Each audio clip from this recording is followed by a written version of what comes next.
there are certainly different platforms, TV and radio, where you call yourself a broadcaster. But to be a successful journalist now, you need to have digital skills. And because digital technology has kind of disrupted our industry. So let me talk a little bit about our podcast to give you some perspective on who we are and what our mission is.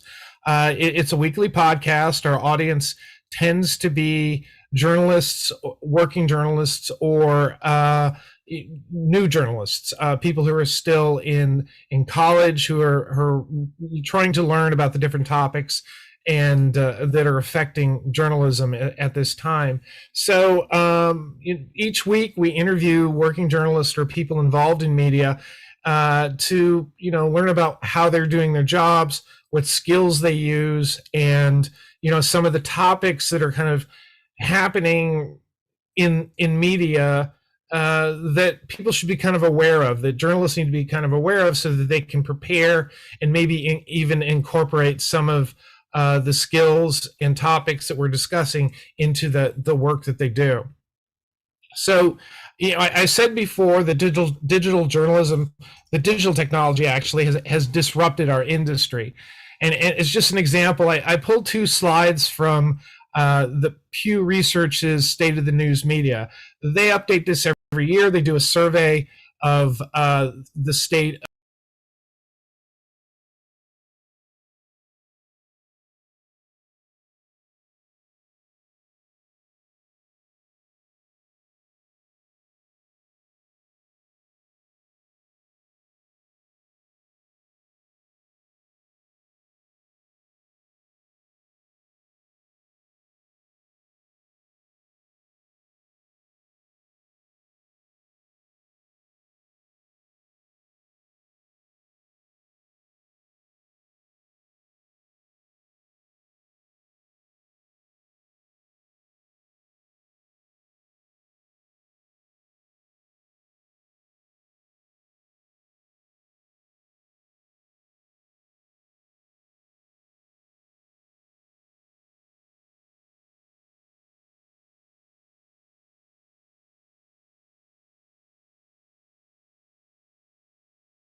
form of distributing the news in the U.S. Angka ini mengalami penurunan yang sangat signifikan hingga tahun 2020. Jurnalisme digital telah memberikan pengaruh yang sangat mendalam terhadap koran harian yang dulu kita kenal. So there are a lot of things that the disappearance of the daily newspaper and the other impacts that have occurred in other platforms like TV and radio, what this has caused. But one of the big issues in the United States is the creation of what are called news deserts. And we interviewed Penny Muse Abernathy, who has been covering this issue for a number of years, we've talked to many different journalists about the problem of news deserts. Yang mengalami dampak dari jurnalisme digital bukan saja koran surat kabar yang dulu kita ketahui, tapi juga TV dan radio. Jurnalisme digital bahkan menimbulkan munculnya sebuah fenomena baru di Amerika Serikat yang kami sebut dengan padang pasir berita. So, what I mean by a news desert is that because many newspapers have seen a decline in their the money they're able to make through display advertising and classified advertising, they've been slow to adapt to the online media and identifying revenue streams that would sustain them. And because of that, many small local community papers have shut down. And so many communities have lost the outlets that are reporting on the important news in their community.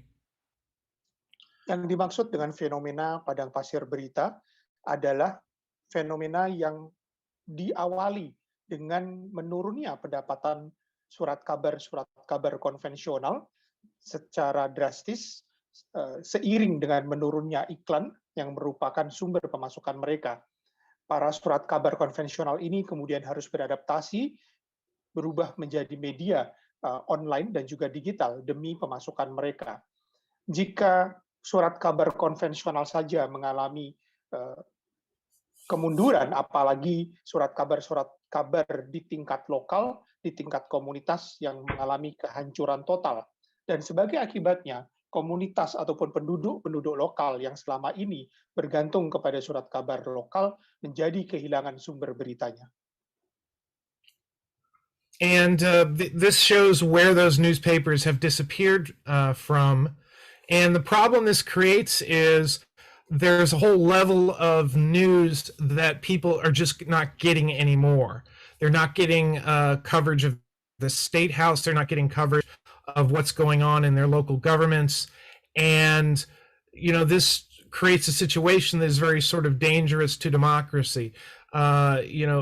Without, the local media there, you don't have anybody who's providing watchdog journalism over the local government, how tax money is spent, and a lot of other issues that people are interested in. And so they have to rely on websites that, they may not be journalistic websites, or they may have to rely on national news outlets that aren't going to be able to focus on the community issues that they need. Ini adalah gambar atau gambaran dari menghilangnya surat kabar konvensional di Amerika Serikat. Yang berwarna itu menunjukkan daerah-daerah yang telah kehilangan media-media atau surat kabar lokal di tataran komunitas. Dan dampaknya sangat besar, bahkan Michael baru saja menyebutkan dampaknya sebesar timbulnya bahaya terhadap demokrasi. Mengapa demikian? Karena kemudian penjaga demokrasi, konsep penjagaan demokrasi oleh media menjadi hilang. Masyarakat setempat, komunitas tidak lagi mengetahui apa yang dilakukan oleh pemerintah daerah setempat, apa yang mereka lakukan terhadap uang yang dikutip oleh pemerintah setempat dalam bentuk pajak dari masyarakat atau komunitas setempat. Dan akhirnya masyarakat komunitas lokal bergantung kepada media-media nasional yang belum tentu mengcover berita-berita di kalangan atau di tataran masyarakat komunitas lokal. So what I've done is I've pulled some interviews that we've done on It's All Journalism and also its partner podcast, Better News, to introduce or to share a couple of or a few ideas that local newsrooms and other and journalists and educators have begun to introduce into newsrooms that are adaptations. Digital technology has disrupted our industry, and yet it also provides us with a number of opportunities to grow our audiences. Nah, apa yang kemudian saya lakukan adalah Pak Michael, yaitu dia melakukan interview atau wawancara, dan kemudian di dalam podcastnya itu beliau juga memperkenalkan ide-ide ataupun gagasan-gagasan baru dalam bentuk ruang berita lokal kepada mereka yang telah kehilangan sumber berita di tingkat lokal ataupun komunitas. Bagaimanapun memang harus beradaptasi. Teknologi digital telah sangat mengganggu arus berita yang selama ini diterima oleh komunitas ataupun di tataran penduduk lokal. So the first one I want to talk about is solutions journalism. And it may seem that this is something that newspapers and journalists have always been doing, covering important issues in the community. But solutions journalism is a different approach, and its goal is to better engage the audience. One of the things that people began to realize is there's a lack of diversity in newsrooms there, which means that their focus on particular their communities may not line up, that there may be segments of the communities that they're missing. And so solutions journalism is sort of an increased engagement with the community, and in some cases embedding yourself in the community as a way to identify the issues that are of most importance to your audience, and then let that drive your story choice and where you're going to put your resources to. The idea behind this is it shifts the way you're covering your community so that it better aligns with the makeup or the composition of your community. Yang pertama yang saya tawarkan adalah yang saya sebut dengan solution journalism atau jurnalisme solusi. Apa yang dimaksud dengan jurnalisme solusi? Yaitu dalam hal peliputannya. Selama ini ada kekurangan keanekaragaman berita di dalam ruang berita. Maka kami menawarkan sebuah pergeseran atau perubahan cara dalam melakukan liputan, di mana para jurnalis-jurnalis lokal di tingkat komunitas ini kami ajari bagaimana melakukan liputan sehingga bisa mencakup semua pangsa pembaca berita di tingkat atau di tataran komunitas. Another thing, and this is again addressing the same problem of a lack of diversity in newsrooms and not having a real clear connection with your audience, is creating specific content around a segment of your audience. The podcast episode mentioned here was done at the Tennessean, which is a daily newspaper, and they've created YouTube videos, a podcast, and other special content designed to engage the Black audience in their community. This is happening a lot in different forms across the U.S. as a way to address the diversity problem that many newsrooms have of creating special content that expands the scope of your coverage and your audience, so that again your mission and your focus is shifted on serving the community that actually you're supposed to represent. In Tennessee, where this took place, they did not have the newspaper did not have a lot of focus on the Black community, even though that accounted for about 25% of the city's population. And so this was a way to shift their focus to grow their audience on several different multimedia platforms. Nah, kemudian yang kedua adalah yang terkait dengan konten yang spesifik untuk audiens yang juga spesifik. Salah satunya adalah seperti yang terlihat di layar, ini yang disebut dengan Tenesian.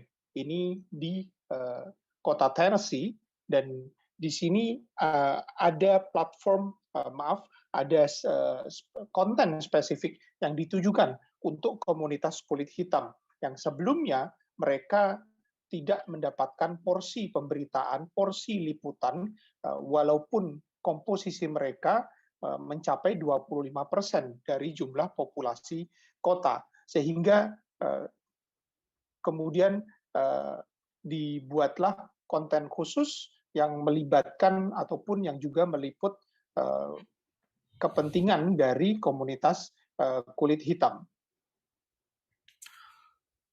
The newsrooms can also help and serve the communities in different ways.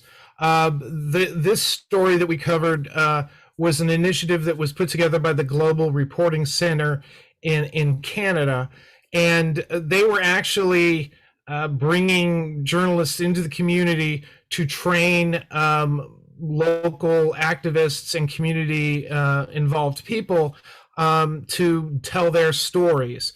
And it may be just training them in the skills of how to write stories or record video or audio.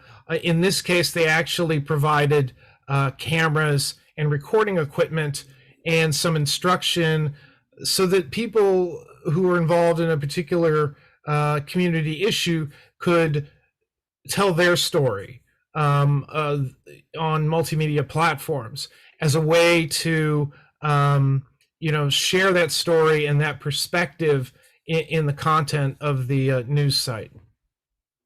Kemudian yang berikutnya adalah masih dalam hal pelibatan. Ini salah satu contoh berikutnya adalah apa yang dilakukan oleh Global Reporting Center, pusat pelaporan global atau pemberitaan global di Kanada. Apa yang mereka lakukan? Mereka melakukan pelatihan terhadap aktivis-aktivis lokal, terhadap mereka yang tertarik pada jurnalisme, orang-orang yang tertarik pada jurnalisme, dan mereka dilatih untuk menceritakan cerita mereka, baik itu menulis cerita, melakukan perekaman, memvideokan cerita mereka, sehingga mereka kemudian bisa memberitakan atau menceritakan cerita mereka dalam berbagai platform multimedia. And another way of doing this is, many newsrooms have turned to events as a way to, provide content in a different way, to grow their audience by engaging them in new type of experiences, such as live events.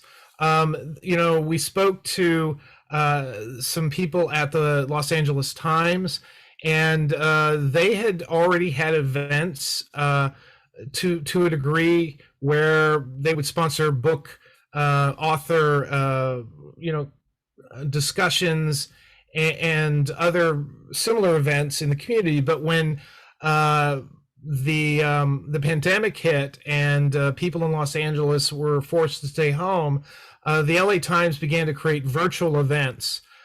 So they were able to replicate the live events that they'd been doing before, but actually grow it by live streaming video, video interviews and, hangouts and other types of events, creating content that is addressing a need or a want in the community, and then, expanding the way they do it by incorporating different types of media, such as video.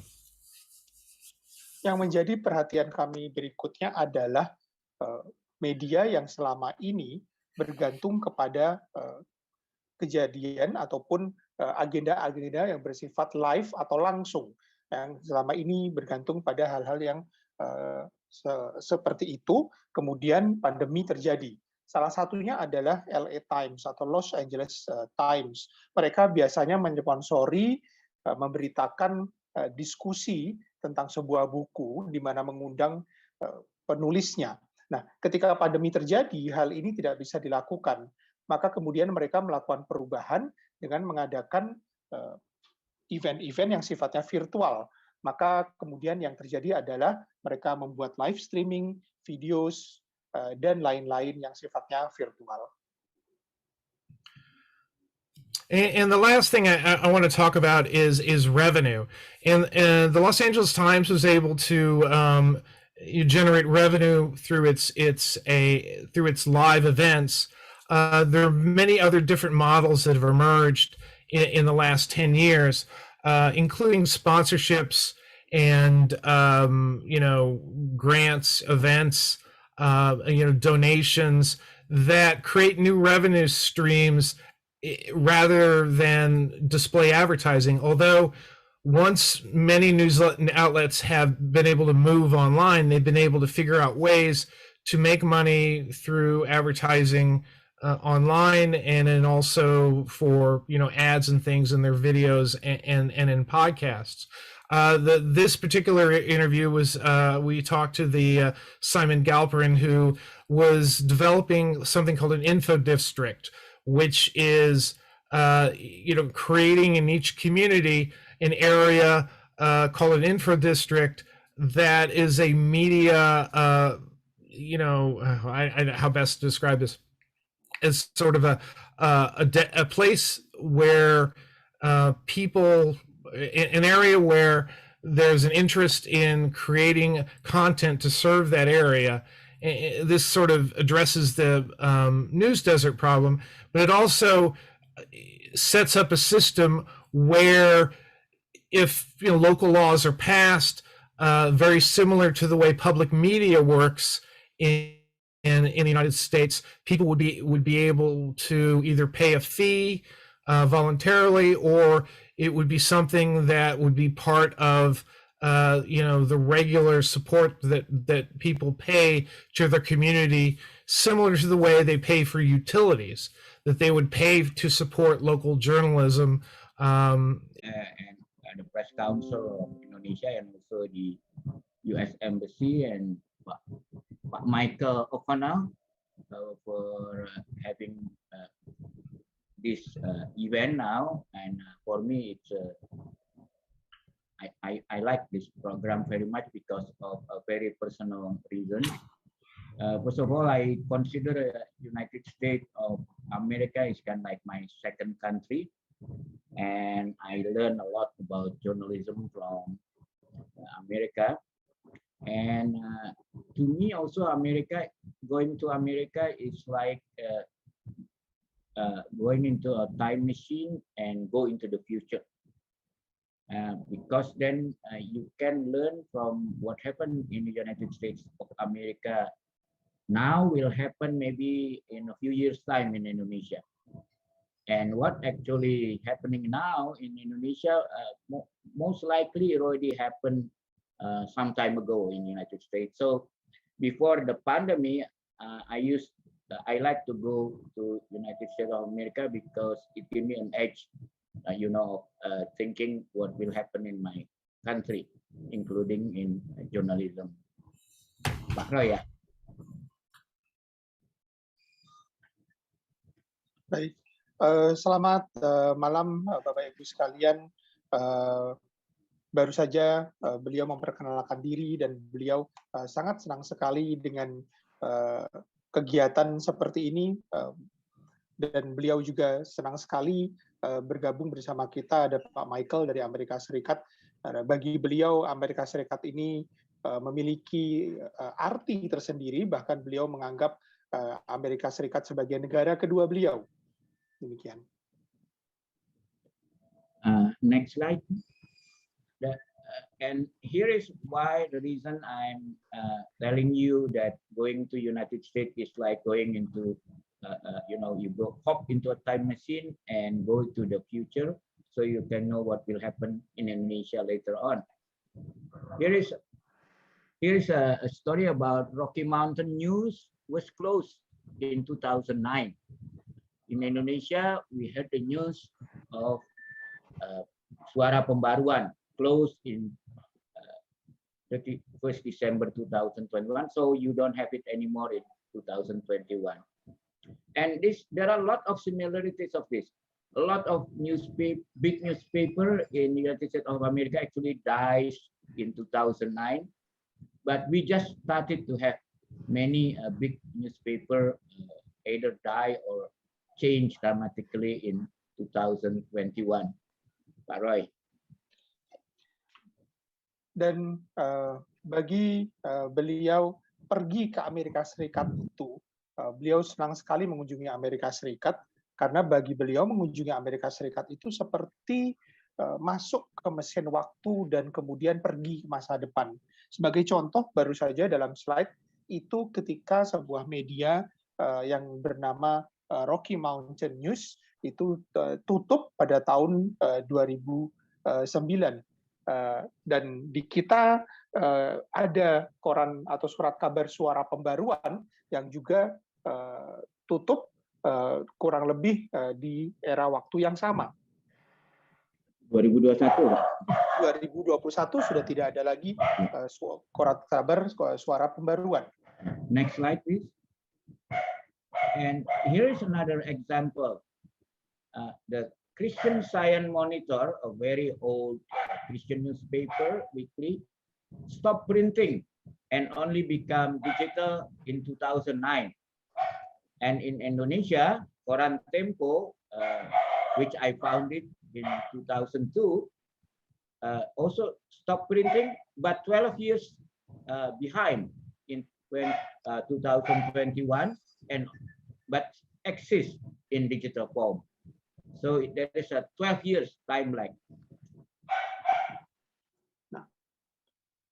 Kemudian juga berubahnya konsep surat kabar dari surat kabar konvensional menjadi berita online.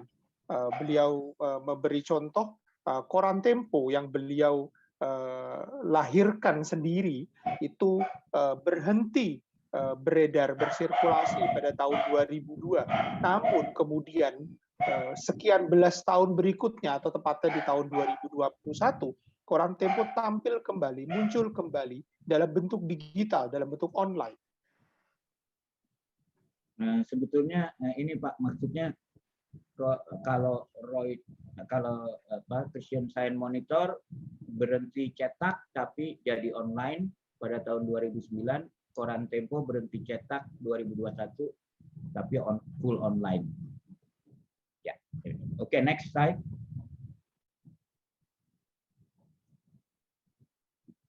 And here is really what happens. We have technology disruption in the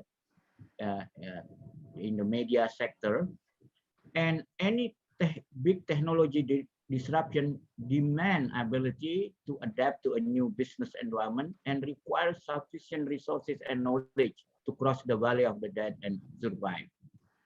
So if you have a technology disruption, it's just like you are walking on a mountain, it's going up and then you reach the top and then you have disruption and you start to go down and then you see another mountain far in advance, but you have to go through a valley and it's a dangerous valley.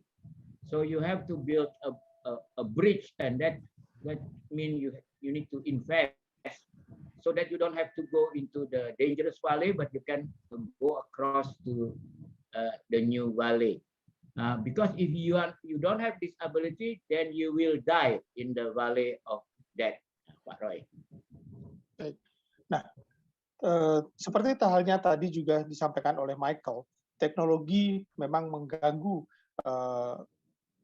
mengganggu keberadaan media konvensional. Dan ini menuntut kemampuan kita untuk bisa beradaptasi, bisa berubah. Dan kemampuan untuk beradaptasi, kemampuan untuk berubah ini tentunya memerlukan pengetahuan, memerlukan skills tertentu.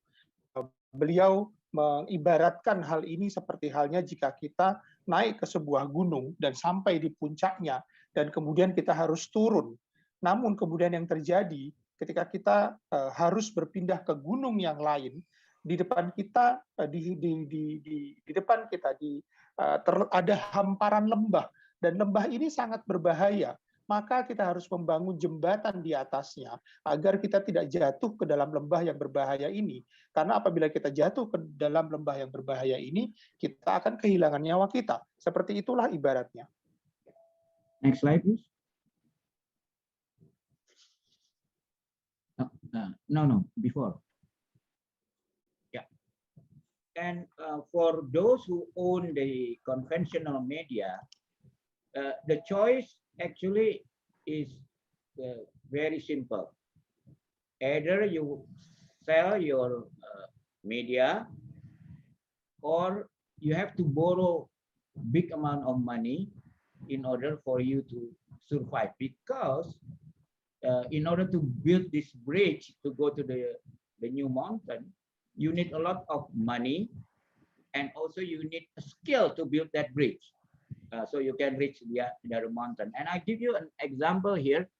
Is the family who owned Wall Street Journal, it decided in 2007, I think, before the newspaper died, they sell it to people to person who are very rich and expert in media, Rupert Murdoch. Yeah, so it used to be owned by the family of Corbett. The same thing also happened to the Washington Post. It used to be owned by a very distinguished family in Washington DC, the Graham family. They know that they don't have enough money and skill to go to this new mountain, but they want the newspaper to survive in idealistic way. So they look at somebody who have a lot of money and the skill in digital technology, but also have the same ideology or similar idealism in terms of the good quality journalism of the Washington Post. So finally, they decided to sell it to Jeff Bezos, because it was very. He promised that he will make Washington Post remain a good quality newspaper, but in digital form. So it was not sold a very big amount of money, but the Graham family was feel secure that the idea of good journalism in the Washington Post will remain the same. But different stories with the Wall Street Journal, because I think the family regretted selling the newspaper to Murdoch, because they feel the quality standard is not as big thing for Murdoch as the family felt at that time. Another story is from Time Magazine. Time Magazine, because it was owned by a corporation, a lot of decision was very much corporate decision as a business, not not in terms of journalism idea. So Time Magazine was sold to different group many times, and it's very sad because in few years ago it was sold to a company that actually only interested in other magazine in the group, which like the People and all the non-news one, the Style magazine and Lifestyle magazine. And when they bought Time, they said, we are not interested in Time, so we are looking for a buyer.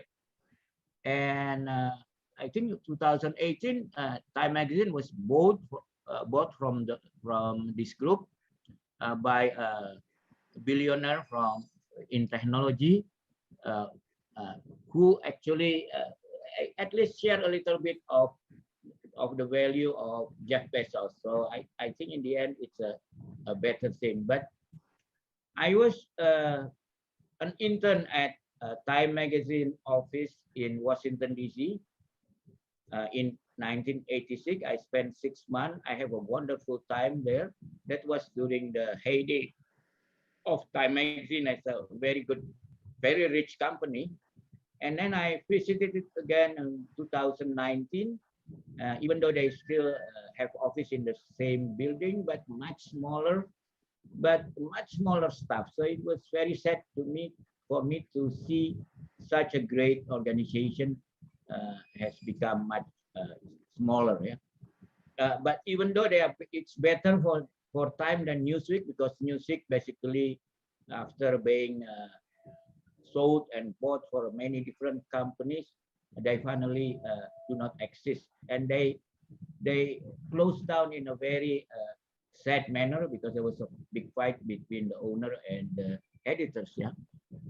So this is sorry, but the difference is the next slide, please. Next slide. Next slide. Oh, sorry. Back again. Back. I forgot to put back again. I forgot to tell the story of the New York Times. The New York Times, because it's a public company, they decided to borrow money from one of the richest men in the world. Yeah, he's actually the richest man from Mexico, Carlos Slim, and they almost was not able to pay back, so they have to pay it in shares. At one point, Mr. Carlos Slim owned 16%, the biggest shareholders, I think, New York Times. But finally, they were able to return the money. So after 10 years, New York Times, after spending a lot of money and invest a lot in technology, including recruiting good people in technology, they have managed to reach the digital mountain, and I think they are on a sustainable ground. Yeah. So this is, if you are old media, learning from the American history, your choice is basically sell it to somebody who might be able to run it because they have money and technology, or you have to borrow a lot of money. So for me, as an Indonesian, I'm now watching, if Mbak Nino is here, what will happen to our biggest quality newspaper, Kompas, which is owned mainly by two very distinguished families. Which way they will do? Will they sell the newspaper to somebody very rich and have the technology to deal with it, or will they have to invest a lot of money on going digital? Right. There's an awful lot to translate, Mas. Yeah, but so I translated myself. Baik. Pilihan bagi media konvensional itu ada dua menurut Pak Bambang. Yang pertama adalah menjual media konvensional tersebut atau meminjam uang untuk bisa bertahan hidup, meminjam uang dari mereka, orang-orang, individu-individu yang memiliki modal yang sangat besar. Karena untuk membangun jembatan di atas lembah yang berbahaya tadi memerlukan dua hal, yaitu memerlukan uang yang sangat banyak dan juga keterampilan ataupun skills. Beberapa contoh yang beliau tampilkan diantaranya adalah apa yang terjadi pada Wall Street Journal, koran surat kabar konvensional yang dijual oleh keluarga yang memilikinya pada tahun 2007 kepada Rupert Murdoch. Kemudian juga Washington Post yang dimiliki oleh Graham Family, kemudian dijual kepada Jeff Bezos. Setelah Jeff Bezos berjanji akan mempertahankan ideologi yang selama ini menjadi pedoman dari Washington Post. Time Magazine pun juga mengalami hal yang sama, namun dengan nasib yang sedikit berbeda, karena yang membeli kemudian lebih tertarik kepada hal-hal lainnya di luar jurnalisme. Mereka menerbitkan majalah gaya hidup, People, sehingga kemudian bergeser dari apa yang selama ini menjadi nilai-nilai di dalam Time Magazine. Pak Bambang sendiri pernah menjadi pengah magang di Times Magazine, yaitu pada tahun 1986. Beliau sempat kembali lagi ke sana pada tahun 2019 ya Pak ya. Nah, Newsweek sendiri juga mengalami hal yang sama. Newsweek bahkan sudah tidak ada lagi pada saat ini, dan nasibnya lebih buruk lagi karena terjadi konflik internal. New York Times sebagai perusahaan publik sempat melakukan atau mengambil pilihan, yaitu meminjam uang dari seorang individu asal Meksiko yang bernama Carlos Slim. Tetapi ketika mereka mengalami kesulitan bayar, kemudian mereka harus membayar Carlos Slim dengan saham. Carlos Slim pada waktu itu sempat menjadi pemegang saham terbesar dengan saham sebanyak 16%. New York Times pada akhirnya berhasil mengembalikan uang yang mereka pinjam dari Carlos Slim. Jadi sekali lagi pilihan pada atau yang dimiliki oleh media konvensional, sekali lagi ada dua, menjualnya atau meminjam uang yang sangat besar dari individu tertentu. Beliau sendiri juga cukup penasaran menanti nasib yang mungkin dialami oleh media cetak terbesar di Indonesia, yaitu Kompas. Apakah yang akan terjadi kemudian dengan Kompas? Apakah Kompas kemudian akan dijual, atau kemudian pihak Kompas, pemilik Kompas akan meminjam uang yang sangat besar dari individu tertentu untuk bisa membangun jembatan yang tadi diibaratkan oleh Pak Bambang. Demikian. Mas Bambang, actually your time is up, but Okay. how many more slides do you have? Yeah, just only actually only 2, very short. Okay. Can you make it quickly, okay. please, so we can have more, Yeah. because a lot of people have already Just raised 2 hands. minutes. And Okay, this Okay. slide is just telling you the why is that value of that, because advertising revenue is going down like crazy, you can see. And then the other problem in the new mountain, you think you will replace that with digital ads, but there they have two big dinosaurs or monster ogre, Google and Facebook. They are taking 70% of the digital advertising. So you only have 23% of advertising market that you can fight with other media outside Google and Facebook. And next please.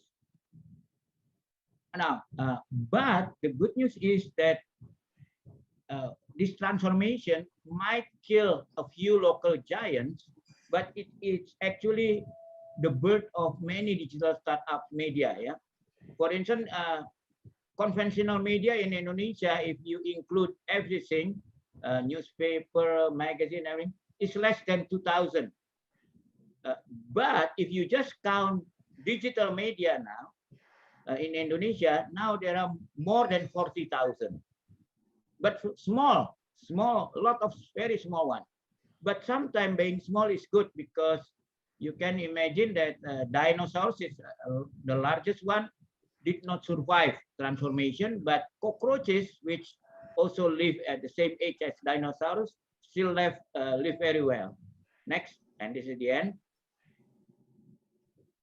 And potential savior for all of you. I just heard last night a very nice webinar, and a week before, of some of these supposed to be digital cockroach that make it.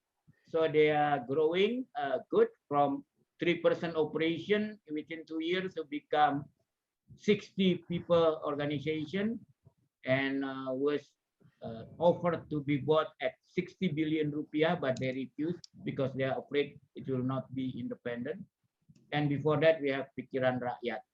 Yeah. Next, and this is the only next. Yeah, this is Okay, thank you, Mas Bambang. I end up with this big question.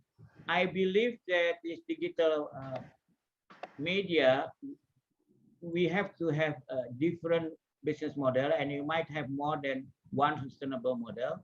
But the big question is, will this model be good to support good quality journalism or not? That is, thank you. Thank you, Mas. Pak Roy, please quickly. Baik, jadi kenapa kemudian ada lembah yang mematikan tadi? Karena penurunan jumlah pendapatan. Kenapa ada penurunan jumlah pendapatan?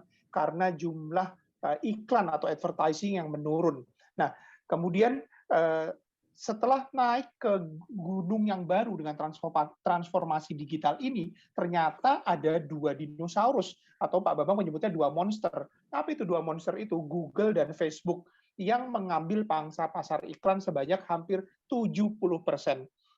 Namun demikian, walaupun transformasi telah banyak membunuh media-media konvensional, surat kabar konvensional, tetapi ternyata transformasi teknologi digital ini juga menjadi sebab kelahiran startup kecil yang beliau sempat hitung jumlahnya bahkan mencapai 40.000. Kecil-kecil memang, tetapi jangan lupa dinosaurus di bumi ini punah, sedangkan kecoa yang kecil-kecil bertahan hidup hingga sekarang.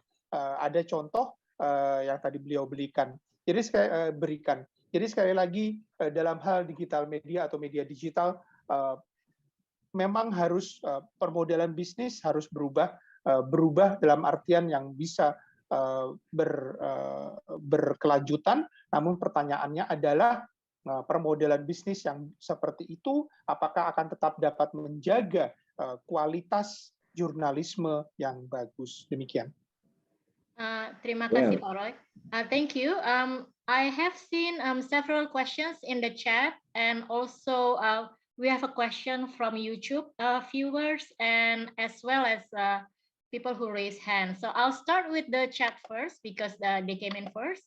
It's in English. Michael, do you want to read it yourself and answer, or let me just read it to you. Hello, Mr. Michael. Can you share about America experience in creating regulation platform in media for media sustainability? This is from Mas Asmito, the chairman of AGI Indonesia.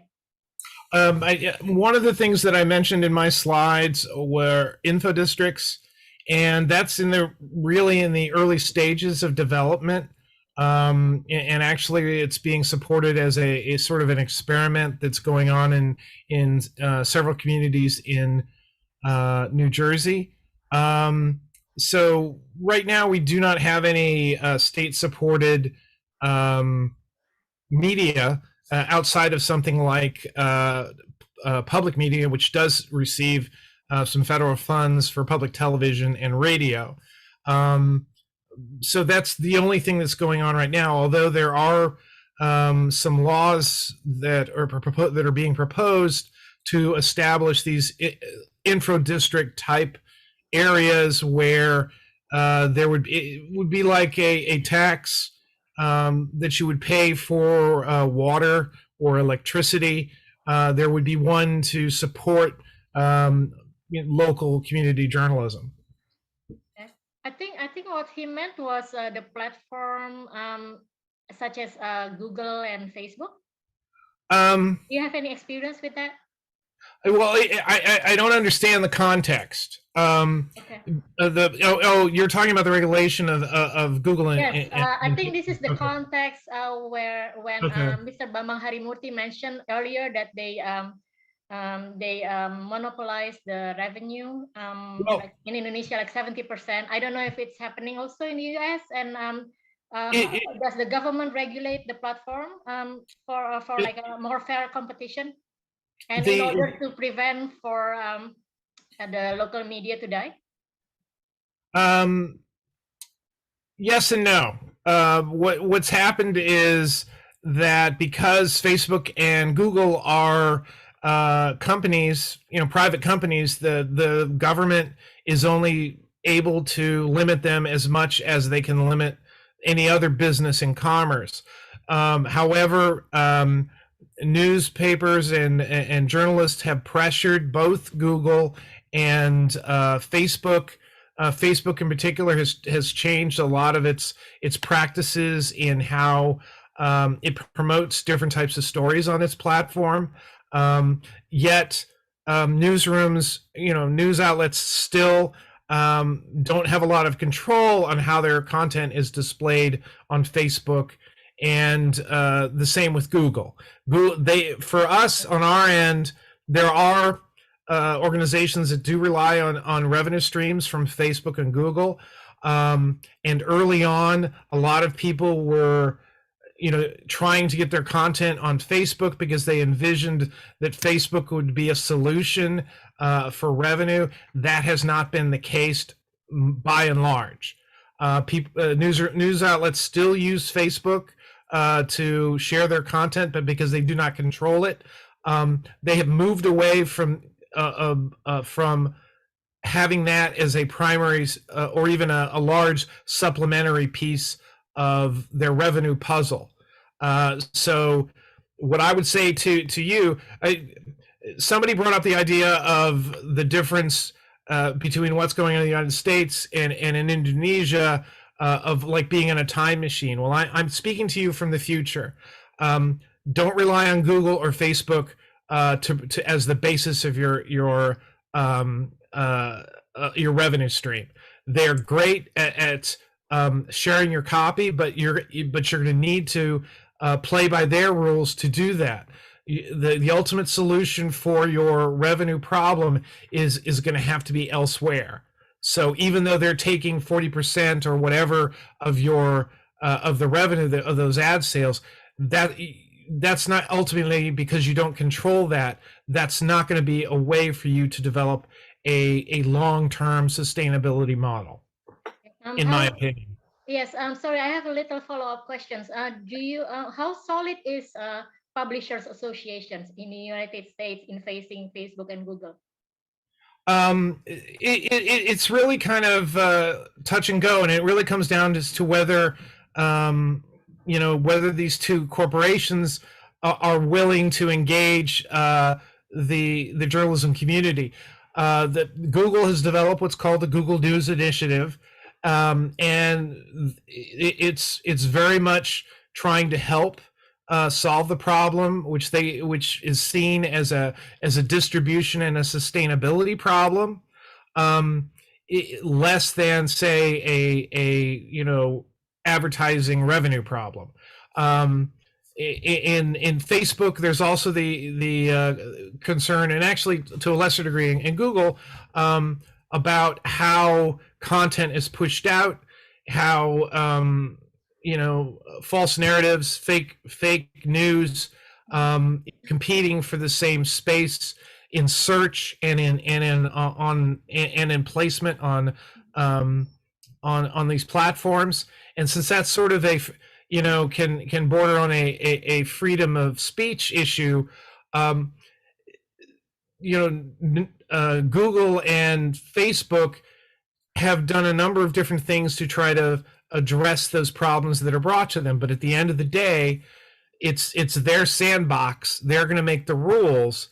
And so you can't, because you do not control your content in either of those platforms, you can't rely on that as a solution, the ultimate solution for your revenue. Okay, thank you, Pak Michael. Maybe a little bit on translation, Pak Roy, because it's a complex issue. Pak Roy? Okay. Baik. Yes. Itu Can you panjang make it sekali, a Ibu. simple session, please, for a complex issue. Pardon me. Well, panjang sekali. Yang saya tangkap hanya beliau mengatakan bahwa jangan terlalu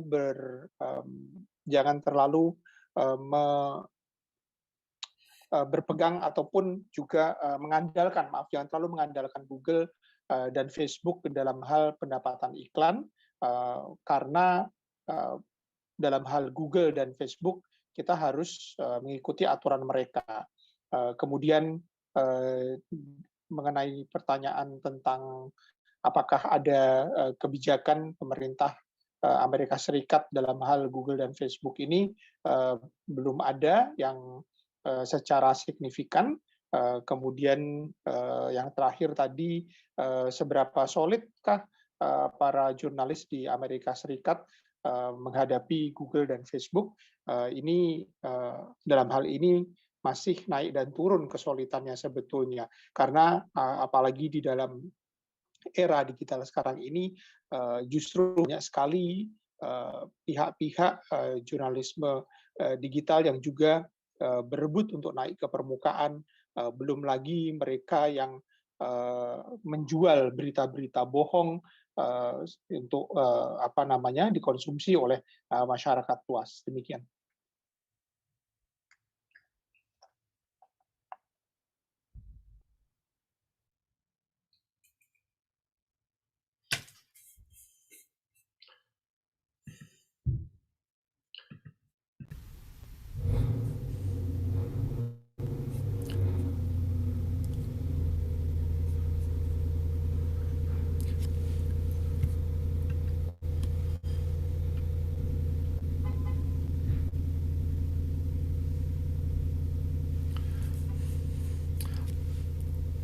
Shanti, I can't hear you. Sorry. The question is from Ken Norton Hustasoit. Hello, Mr. Michael. How nowadays anyone who is interested in becoming a journalist can become a journalist? If he focuses on journalistic activities, what about his living expenses? What is the situation of citizen journalists and journalism in your area? Citizen journalism has evolved a lot in the last 10 years. In general, there aren't a lot of resources available to support that. But what I have seen are as two examples, one of which is a citizen journalist creating a blog of their own as an entrepreneur, and then supporting that. In the Washington D.C. area, for example, there is a somebody who follows the crime reports from the police and uses Twitter and Facebook as a way to push out by the moment updates on what's going on around the city. And they've been able to, I don't know if it's sustainable, but they've been able to sell advertising and sponsorships to help support that. Another model is something that's going on, I forget the organization, but the Detroit Free Press is paying people to go to government meetings and report from them. So these are not, they will receive some training, but these are not traditional journalists, and their main focus is gathering information at meetings that used to be covered by journalists, but now are covered by people who go in attendance. They provide some recordings and some facts about what's going on at the meeting, and they are paid for that. Those are two models that are out there. I don't necessarily think that represent all of the types of models. Citizen journalism is good, provided that it is able to verify its information and put out accurate information. But as far as sustainability models, there are very few out there right now for citizen journalists. All right. The third question is from Jini Suharjo, the Press Council special expert. Mr. Connor, what is the regulation in USA on social media and user-generated content? Does it put social media handlers, both for journalists and non-journalists, in close monitoring, or just provide a guidance for separate authorities to enable them to enforce it? Really, this is, as far as regulation goes, it's what I said before about Google and Twitter, I guess now we're talking about Twitter, as opposed to Google and Facebook. The U.S. government has really very little that it can do as far as regulation. There have been people who've been trying to push for that, but these are private companies, so it's difficult to monitor and regulate that. So what ends up happening is you have press groups that are pressuring these companies, these private corporations, to change their practices, and in some cases they have. Facebook has changed its algorithm several times so that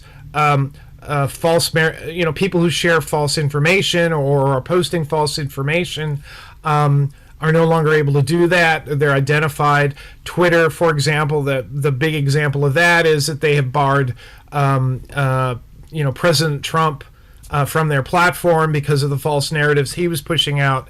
They have also barred other individuals, for example, who have been sharing fake narratives about COVID vaccinations.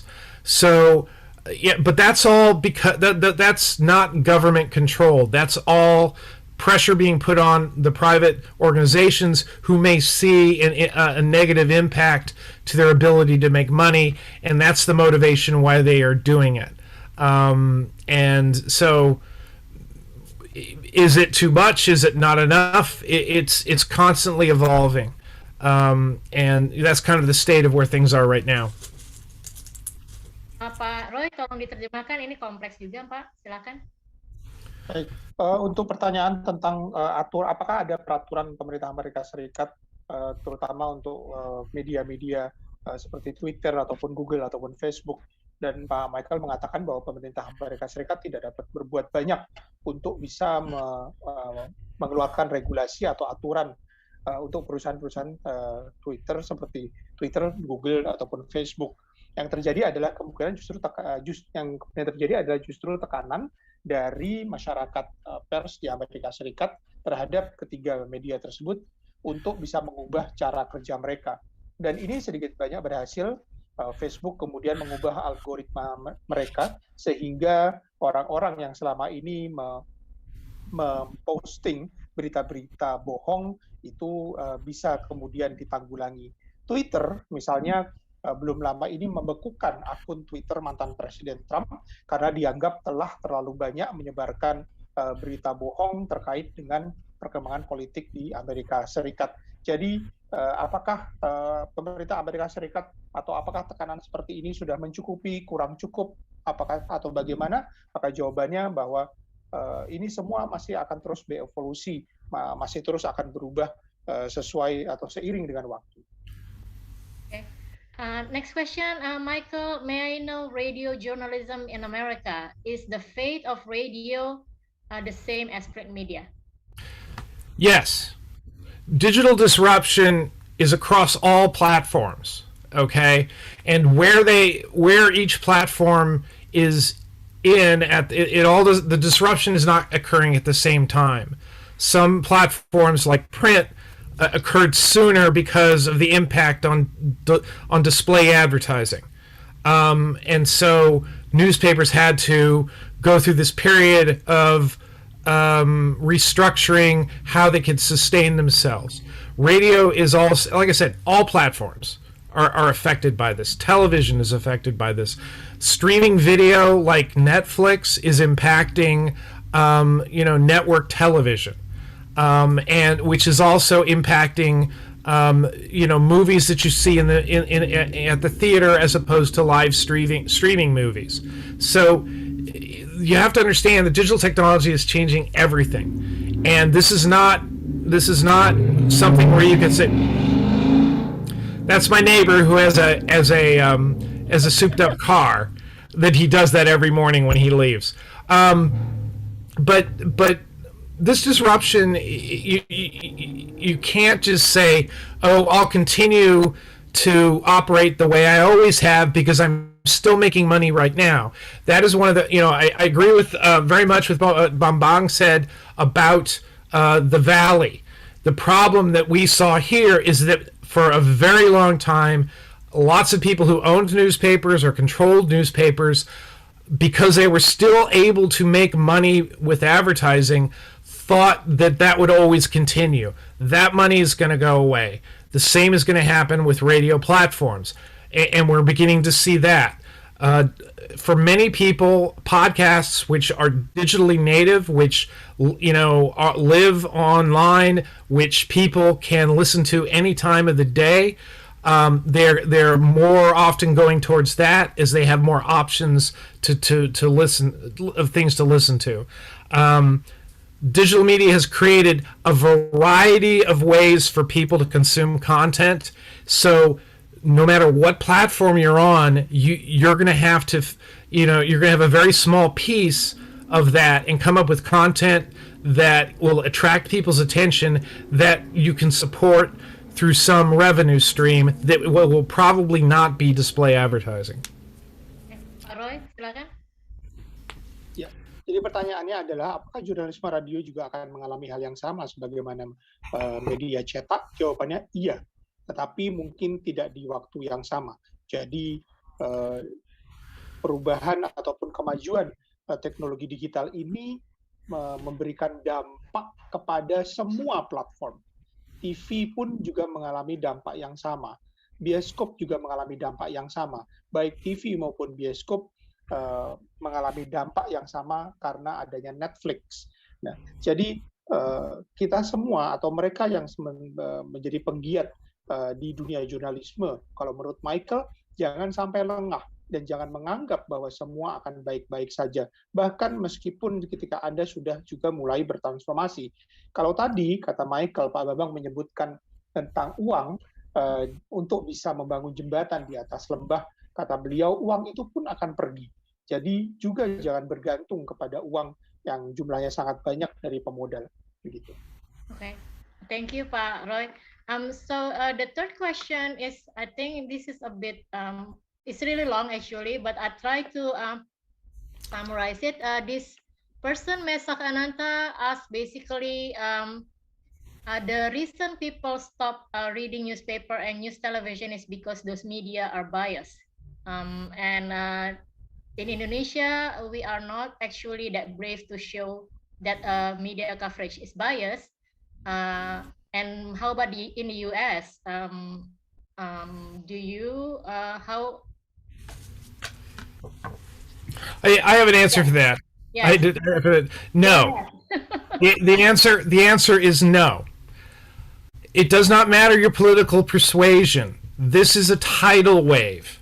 It's going to overrun liberals and conservatives. It does not matter what you believe in. It does not matter what your particular publication is espousing. Everyone is affected by this. Okay? So bias is just a talking point for conservative media to try to say, to blame this disruption on liberal media and vice versa. Okay? Bias does not figure into any of this. This is completely outside of that. If you want to compare it to something, compare it to COVID. COVID does not distinguish whether you are a liberal or a conservative. Everybody, unless they take whatever precautions they take, are going to be equally affected by it. So bias is not at all an issue. Now, some news outlets have been able to identify certain types of content that may be politically charged, that gets them more eyeballs on their website through clicks, or may get more people to watch different types of television shows. But by and large, that has been the environment in America all along. The only thing I would say that is different is over a decade ago, the fairness doctrine, which was a government imposed regulation on television media, said that if you interview one person who represents one type of political bent, you have to represent somebody else. But that doctrine has disappeared, and that has led to the rise of cable news and more conservative media and more partisan media. I don't want to blame it all on the conservatives. It's created an environment where now you have partisan media, and that in and of itself is a whole nother issue that doesn't really concern digital technology and its impact, except that that's the environment that they're operating in. So again, if you haven't heard what I said, political bias has nothing to do with this disruption. This disruption is affecting everyone.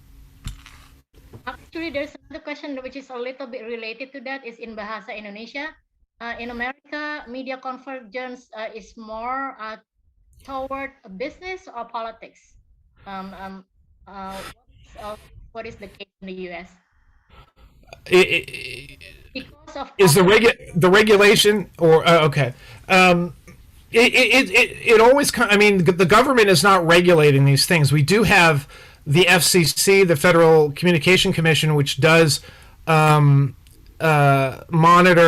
and have certain rules and guidelines for broadcast media, because the broadcast airways are public, and so somebody needs to regulate those. And some of those regulations affect content, but everything else there is no government regulation on. So the control that you get, the dominance that that stops certain types of content are really the constraints that any business in the United States faces. Media business, they're the ones who get to decide what their content in. That's how Twitter is able to say, we're not going to let people spread false information. It's not because the government is telling them to do that, or the government is doing it. It's the business people who are trying to protect their their money-making proposition. So if something they see as a negative impact on that, they're going to say, yeah, well, we're not going to let this type of content on our platform. And they are able to do that because they have the freedom of being a business. But that's not at all government regulations. Now, obviously, the people have recourse. They can sue a company and take them to court. They can pressure a company like many media groups have, which forced Facebook to change. But there is no government regulation. Any changes, any stopping of a particular voice from speaking is all down to the corporations and the money-making aspect of it that they're trying to protect. Pak Roy, please. Baik, yang dari tentang bias atau yang tentang bias dan tentang itu karena terkait Pak. Yang satu tentang bias, yang satu apakah bias ini penyebab dari disrupsi, dan yang satunya lagi jadi, apakah tadi ditanyakan ditanyakan bahwa kebanyakan orang berhenti membaca surat kabar karena menganggap surat kabar itu bersikap bias atau berat sebelah. Apakah kemudian di Amerika Serikat ini juga merupakan hal yang sama? Dan Michael menjawabnya tidak. Tidak ada hubungannya antara tidak ada media yang bias di Amerika Serikat. Maaf, tidak ada hubungannya antara gangguan yang ditimbulkan oleh transformasi digital ini terhadap hilangnya surat kabar konvensional. Ini diibaratkan oleh Michael sebagai gelombang pasang. Baik itu mereka yang liberal maupun yang konservatif, semua terkena dampak dari gangguan yang ditimbulkan oleh transformasi digital ini. Sama hanya dengan COVID. COVID mengenai siapapun tidak mengenal, tanpa mengenal latar belakang politik seseorang. Nah, kemudian soal bisnis atau politik di Amerika Serikat oleh media, pertanyaannya, apakah media-media di Amerika Serikat itu lebih condong kepada bisnis atau kepada politik di Amerika Serikat? Bagaimana peraturan pemerintahnya? Michael mengatakan bahwa pemerintah federal Amerika Serikat tidak mengatur media. Tidak ada aturan yang ditetapkan oleh pemerintah federal Amerika Serikat terhadap media. Memang ada sebuah lembaga yang dinamakan FCC atau FCC, yaitu Federal Communication Commission, Komisi Komunikasi Federal. Tetapi komisi ini hanya mengatur dalam hal menjunjung tinggi keterhubungan dan juga pasar yang kompetitif. Jadi tidak mengatur media-media yang ada di Amerika Serikat apapun platformnya. Seperti halnya yang terjadi pada Facebook. Pemerintah Amerika Serikat tidak bisa mengatur Facebook harus melakukan A atau harus melakukan B. Memang setelah ada tekanan dari masyarakat, tekanan dari berbagai pihak, baru kemudian Facebook mengubah sedikit logaritmanya yang terkait dengan ujaran kebencian maupun berita-berita bohong. Mereka bisa melakukan itu justru karena mereka merupakan sebuah media yang lebih kepada bisnis dan daripada politik, seperti itu. Jadi tidak ada di Amerika Serikat tidak ada aturan pemerintah yang mengatur media secara umum. Demikian. Okay, I have a couple of questions, really good ones from YouTube viewers.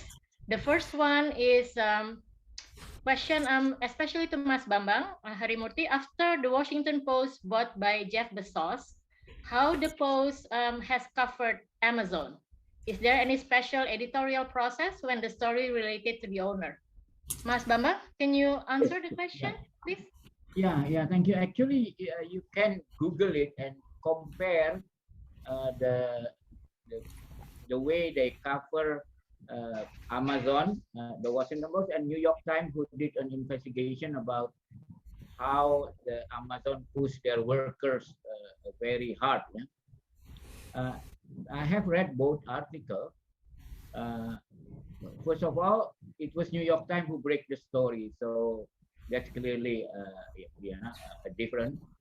But then the Washington Post also did similar article, but I felt after reading the article they are quite balanced, not as sharp as the New York Times piece, but quite sharp, especially for Indonesian standard.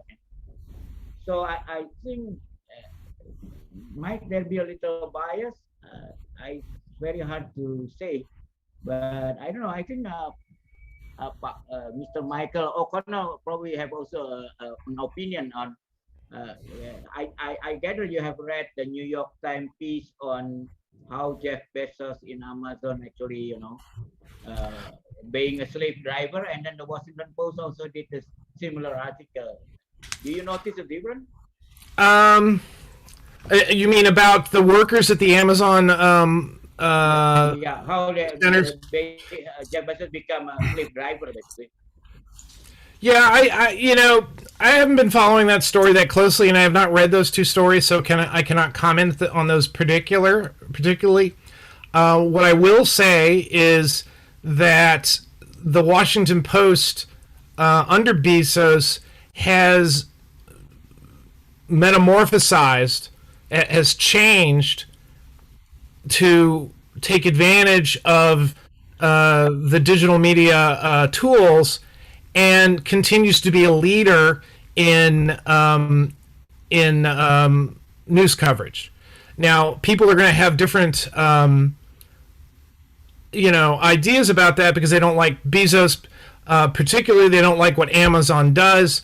But for the most part, what we saw under the previous editor, Marty Barron, and I think it's being continued now, is that Bezos did not have his hands in every story.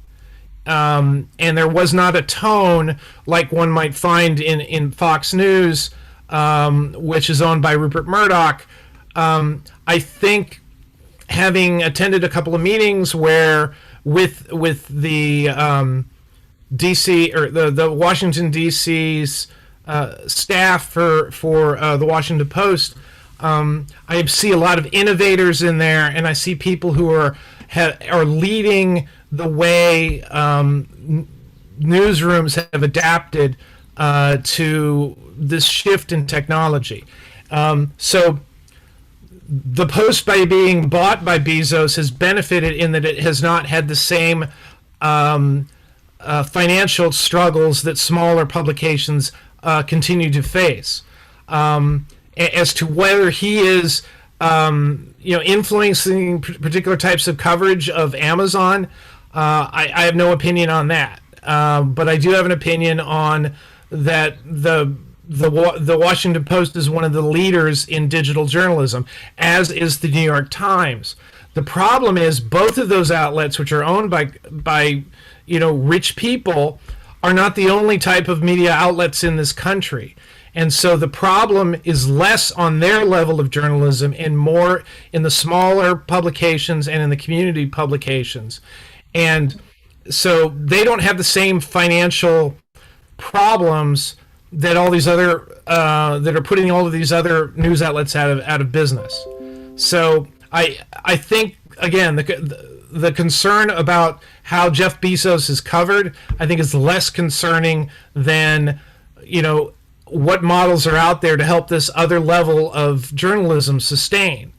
I think that becomes a political argument when you start talking about, that because Bezos owns the Post and Bezos is doing bad things in Amazon, which I'm sure are true and are happening because that's been widely reported, that doesn't mean that Bezos is necessarily stifling the Post across the board.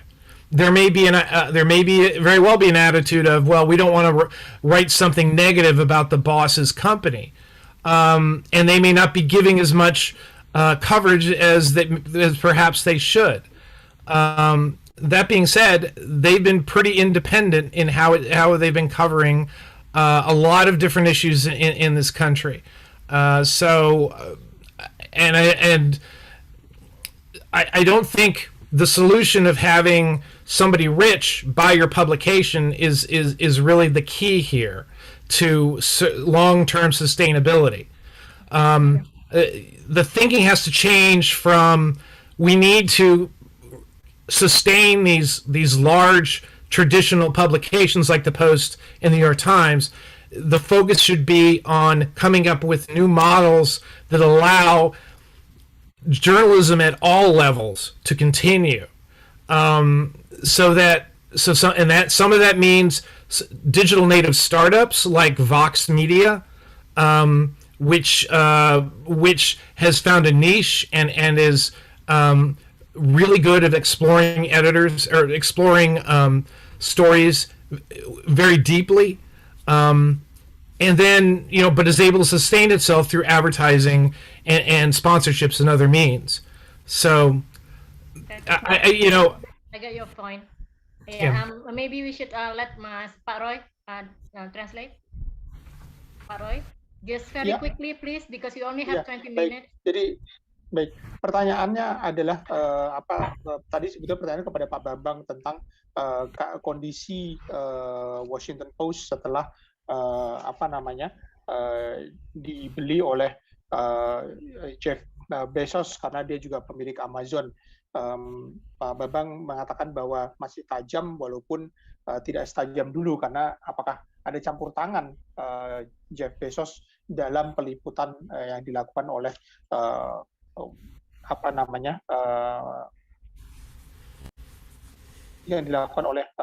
Washington Post. Nah, kalau Pak Michael sendiri menjawabnya, dia tidak memiliki kapasitas untuk menjawab pertanyaan itu. Yang dia lihat adalah Washington Post itu setelah diambil atau dibeli oleh Bezos, dia telah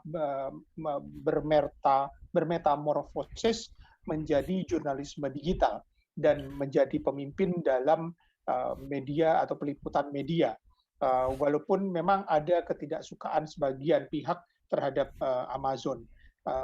Yang digarisbawahi oleh Pak Michael adalah permasalahannya bukan pada media-media cetak konvensional di Amerika Serikat yang besar yang kemudian berganti kepemilikan ke tangan orang-orang kaya, tetapi permasalahan dari transformasi jurnalisme digital ini ada pada media-media lokal yang kecil-kecil.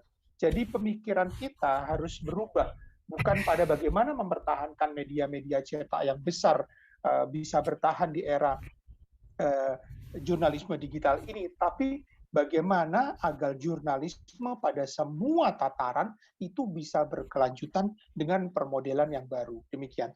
Terima kasih Pak Roy. There's a questions from television folks here, Michael. How does free-to-air television in the US facing the digital disruption? He's curious to know the integrated broadcast broadband, or IBB, or LTE broadcast, has it been welcomed well by the viewers and industrial support in the US? Do you know anything about that? Can you expand and explain? I want to make sure I understand the. He wants to know the situation of free to air nowadays after there's a migration to from analog to digital, and there is also something called integrated broadcast broadband. Okay. LTE broadcast. Okay. It's something that is more beneficial, or viewers like it better than free terrestrial, and has it been supported by the industry in the US? Well, I think my understanding of this issue in particular is that all broadcast stations needed to, by a certain date, had to offer their content for digital streaming, and so that was something that had to happen. There are still people who who watch television over the airways, but I would probably guess that the numbers for people who are watching streaming digital content are far outweighing it. What I mentioned before about Netflix, what we're seeing are digitally native platforms, moving ahead of traditional broadcast outlets. And this applies to both radio and TV, that as more people become more comfortable with watching streaming video and the control that they have in deciding when they want to watch or a movie or a news program, I think that's going to drive more of how these traditional broadcast organizations are going to have to create content. ABC News, for example, I interviewed one of the radio reporters who was producing a podcast called Start Here, which is a daily podcast that they publish at 5 a.m. every day that focuses on the top news issues as reported by ABC. So I think that's where you're seeing them adapt their content that they're already doing to new platforms. But it all comes down to bringing their content to where your audience wants to engage with it and in a form that they want to engage with it. So fewer people are watching broadcast television. That doesn't mean the broadcasters are going away. They are adapting. Paramount, CBS, NBC in the United States, they all have streaming platforms, and they're bringing different types of content there. They have they're posting the content that they're broadcasting, but they're also bringing in other older TV shows and things, and then creating content specifically to be consumed digitally. So again, that's kind of how this has sort of changed. Everything is moving to digital because that is what the audience wants. And any organization, no matter where they are, any media organization has to adapt and change because that's what this is. Streaming content is taking the place of broadcast content because, again, that's what the audience wants. Thank you. Roy? Roy, please. Ya, jadi pertanyaannya adalah tentang nasib televisi yang selama ini mengudara dengan gratis di Amerika Serikat. Menurut Michael, semua televisi pada saat ini harus mulai menawarkan streaming digital. Digitalisasi platform tradisional itu sudah tidak bisa ditolak lagi, tidak bisa ditahan, karena di era sekarang ini pemirsa yang mulai menentukan kapan mereka ingin menyaksikan apa dalam bentuk apa. Jadi salah satu contohnya itu NBC yang sudah mulai membuat program podcast setiap jam 5 pagi itu dengan nama Start Here. Jadi stasiun-stasiun televisi ataupun jaringan-jaringan televisi mau tidak mau lama-kelamaan cepat atau lambat harus menyesuaikan dengan pemirsa yang akan makin menentukan kapan dan dalam bentuk apa mereka ingin menyaksikan apa di gadget mereka. Demikian. Terima kasih Pak Roy. Michael, the next question is from YouTube viewer Ramat Loka.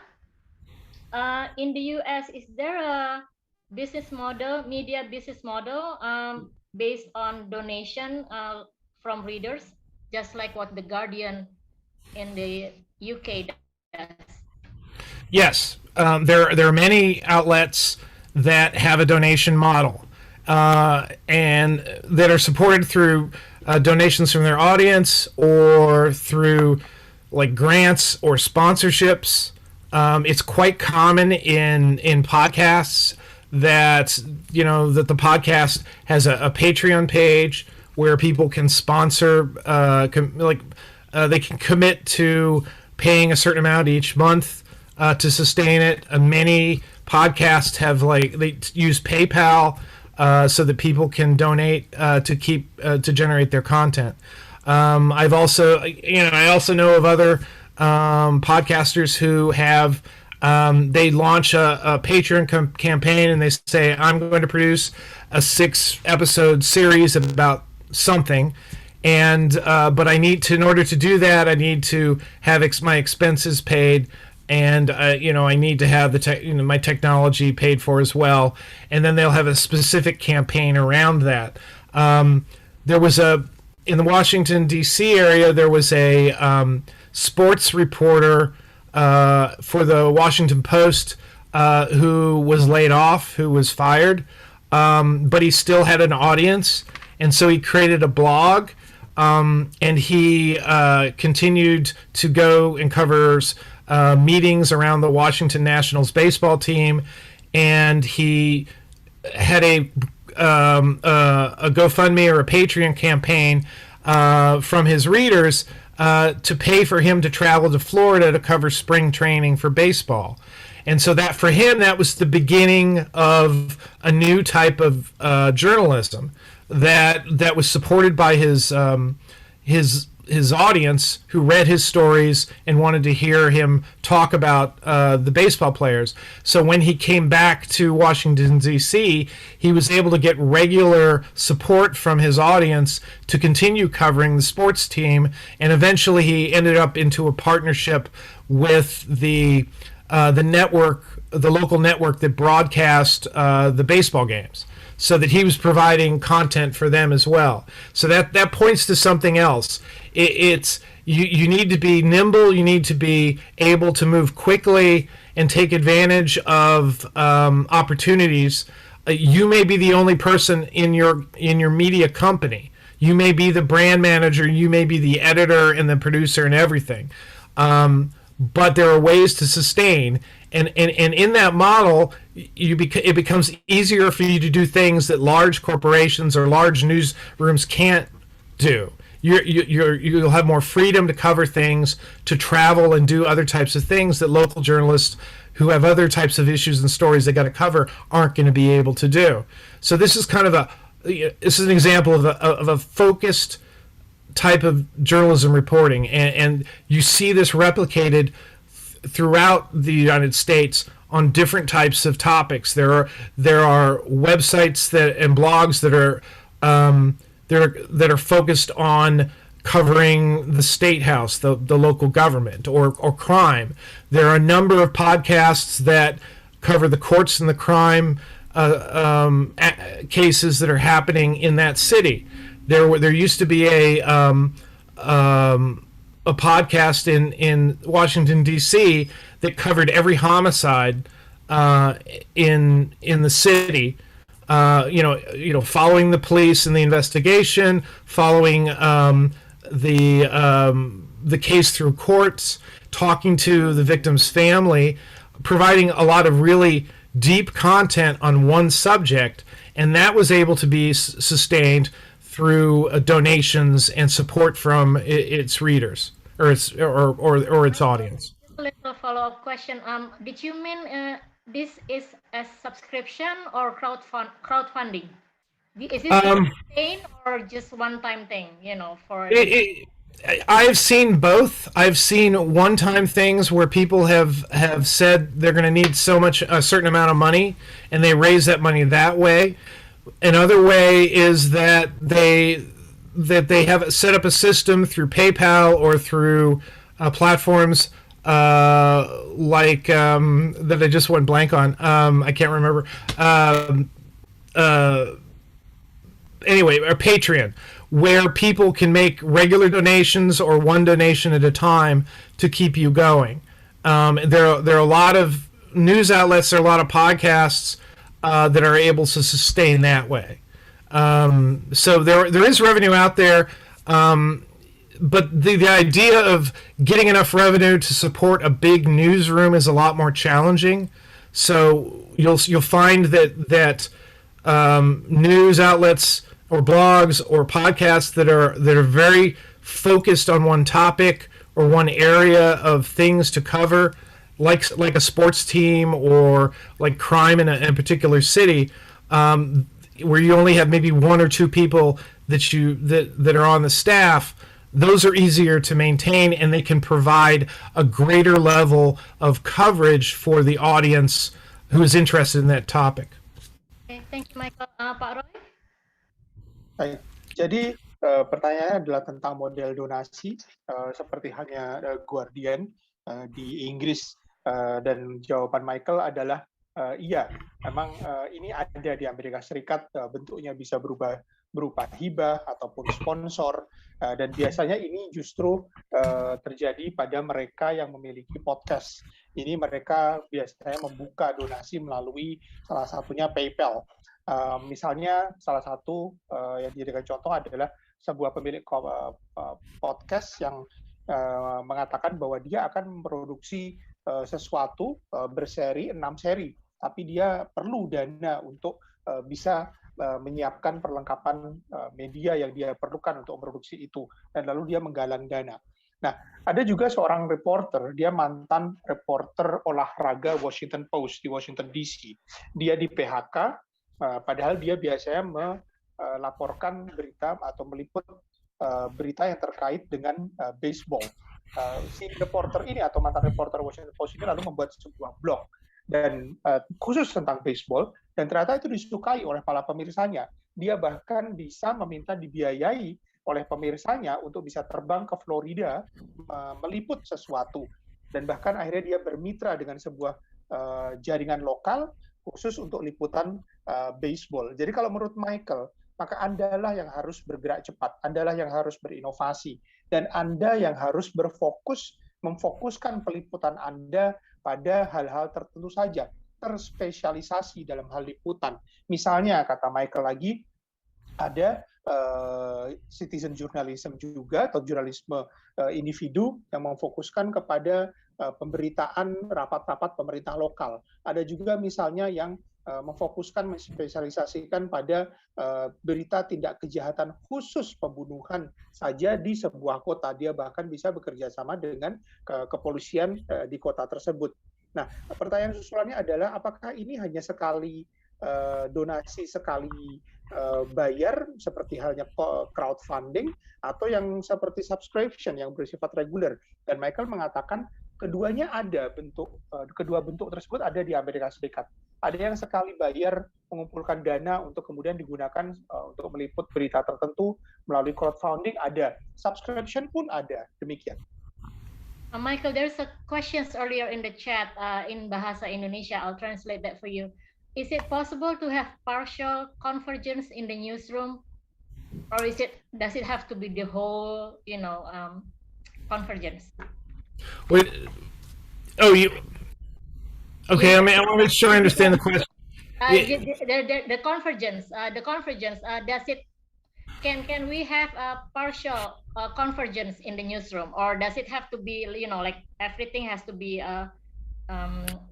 Well, I think what they're asking is there are some newspapers that have been able to continue publishing the newspaper, the print edition, in some form or other.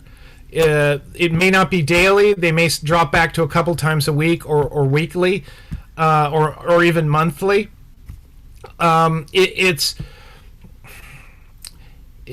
the convergence is it rewards people who are innovative and who are able to adapt to different types of content. So I would not necessarily say to you, stop publishing a newspaper, because if you're able to still make money doing that, you should continue to do that. But you have to remember that 5 years down the road, that may be something you won't be able to afford to do. And plus, there are many, maybe you still have a lot of your audience who have not migrated over to being digital consumers primarily. So there is going to be a transition period where you do both. But you need to concentrate on developing a competitive digital product that you can give to your audience. And then while you're doing that, you need to identify revenue streams that are going to allow you to support that. like I said, at some point, display advertising is going to disappear. And on radio and on TV, commercials to a certain degree, the money behind there is going to get less and less and less. So that's why it's imperative that your focus be on developing a digital product, because it's not the. Oh, Michael, we're losing you. Michael? Capacity, but that can't be your primary way of making money. We are losing you for like 30 seconds there. But okay. Yeah. we got the point. We got the point. You get the point. So you have to change the entire operation of the newsroom to be able to do convergence. Pak, singkat saja mungkin. Abis ini kita ada satu pertanyaan lagi dan kita harus wrap up. Baik. Jadi pertanyaan tentang partial convergence di ruang berita, apakah itu dimungkinkan jika hanya sebagian saja? Dan Michael menjawab bahwa ada surat kabar konvensional di Amerika Serikat itu yang masih terus cetak, tetapi dia berubah menjadi bukan harian, menjadi 2 kali seminggu ada, mingguan ada, bulanan pun ada. Jadi pada intinya adalah Anda yang harus inovatif dan adaptif. Anda harus juga berubah menjadi berbasis konten. Jika memang Michael bilang dia tidak mengatakan bahwa surat kabar harus tutup, harus berhenti cetak. Dia mengatakan jika memang masih ada atau masih bisa menghasilkan uang dari percetakan koran, maka kenapa tidak? Tetap lakukan. Tetapi tetaplah lihat selalu ke depan. Karena Anda harus tahu arus pendapatan Anda itu dari mana. Maka yang terbaik memang adalah mulai mengembangkan produk-produk digital, sambil terus melakukan apa yang bisa Anda lakukan pada saat ini. Demikian. Michael, there's one final question before I let both speakers to do closing statement. This question is about, dear Michael, do you have from YouTube, from Aji Suratmaji, do you have any data about advertising expenditure online platform in the US and how much percentage of each media buying for each media platform? I don't have that information at my fingertips. I know that it is available online. I've seen some, but yeah, I don't have a real answer for that. Okay, all right. Thank you, Michael. All right. Please have a closing statement first from Mas Bambang Harimurti, Mas, or maybe you have some additional comments. Well, I think we are still in transition period, yeah. Because we are still not yet over the valley of the dead, and we still have to build a better ecosystem for good quality journalism. For instance, you cannot have 2 companies taking 70% of the market in ads. Yeah, that's again what we call the anti-monopoly or duopoly or oligopoly. Yeah? That's again free market actually, because so something has to be done about this, and then you have to change the business because you cannot let a private company doing business profiting from hate, from making people hate each other. So I think there has to be pressure, like the stop hate for profits.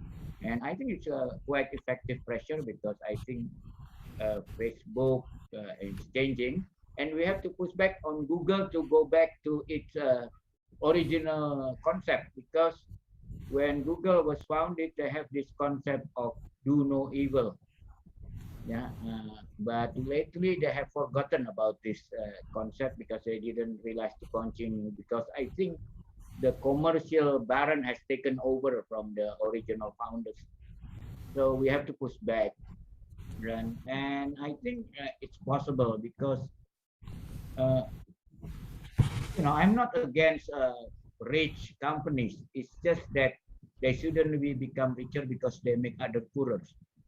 Yeah, everybody should become richer. Yeah, and it's always good to have a balance. So I think it's good that now most countries, including the US, has for instance, learned that many companies now, for instance, including American companies, don't pay tax because they put their officially their headquarters in Ireland or something like that. So now when they're under pressure, they ask the American Congress to support them, and then the American Congress says, "You don't even pay tax here. How come you ask? You want us to support you?" So I think we need to realign all of this.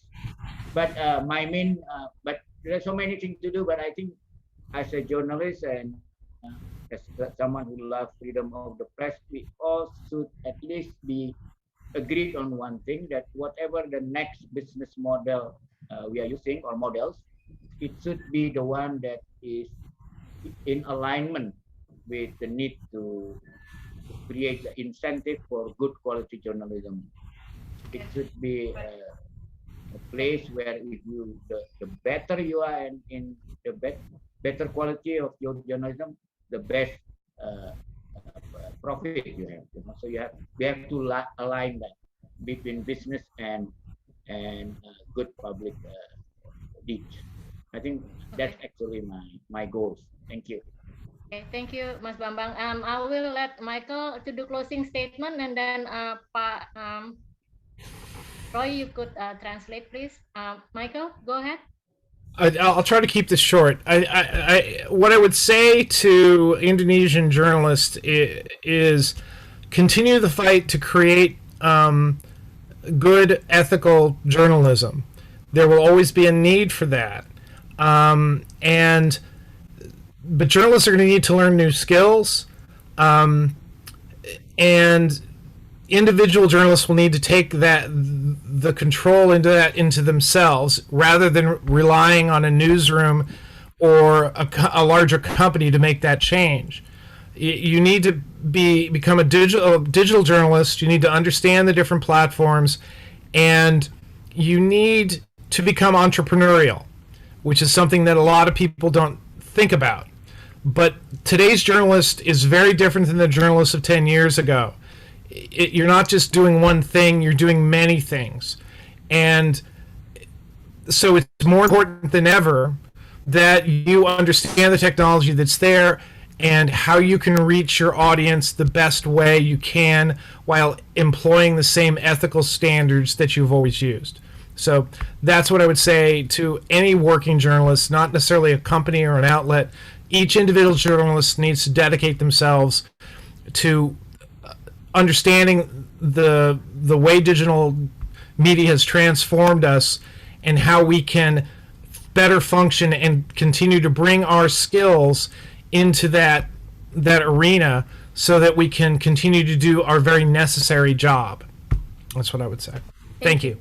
Thank you, Pak Roy, please. The translation. Baik, dari Pak Bambang Harimurti, beliau mengatakan bahwa kita saat ini masih di dalam masa transisi, belum selesai melintasi lembah kematian itu tadi, dan juga ekosistem yang bagus itu juga harus ada, yaitu bagus untuk jurnalisme. Dan tantangannya ke depan adalah bagaimana menghadapi lagi-lagi dua dinosaurus tadi itu, yaitu Facebook dan juga Google. Pak Harimurti juga menekankan, Pak Bambang Harimurti juga menekankan pentingnya untuk agar perusahaan-perusahaan swasta tidak dapat menghasilkan uang dari menjual kebencian. Ini harus dihentikan. Termasuk halnya dengan Google yang kalau menurut beliau seharusnya kembali ke hitah awal dia, yaitu dulu mempunyai slogan do no evil atau tidak melakukan kejahatan apapun. Dan sekarang Google melanggarnya sendiri. Jadi harus ada balance, harus ada, beliau menyimpulkan bahwa harus ada model bisnis yang bagus, tetapi juga keseimbangannya adalah jurnalisme yang berkualitas bagus, yang berkualitas baik pun juga harus tetap ada. Dari Pak Michael, beliau mendorong para jurnalis-jurnalis di Indonesia untuk tetap bisa membuat jurnalisme yang bagus dan beretika, kemudian mempelajari skill-skill yang baru, dan kemudian beliau juga mendorong agar para jurnalis di Indonesia tidak menggantungkan diri pada ruang media, harus bisa membangun, mengembangkan diri sendiri, harus juga bisa melakukan apa saja, karena itu menjadi ciri para jurnalis di dunia digital yang baru saat ini. Jadi gapailah pemirsa Anda, pembaca Anda, pendengar Anda dengan cara yang mereka suka, dalam bentuk yang mereka suka. Demikian. Terima kasih Pak Roy. Before we go and before I close the program, could everyone please turn on their cameras so we can have a photo group before we go and finish the program? Everybody, please look at the camera. And since there's more than 100 people here, so maybe we will take several minutes to take all the screens. Please turn on your camera, everybody. Pak Roy included, Pak. Gak usah lah, Bu. Pengen lihat Pak Roy Jangan, dong. Pak. Okay, everybody's already on, please. Just for a minute. Okay, everyone. All right, ready? Mas Aldo, please give us the cue.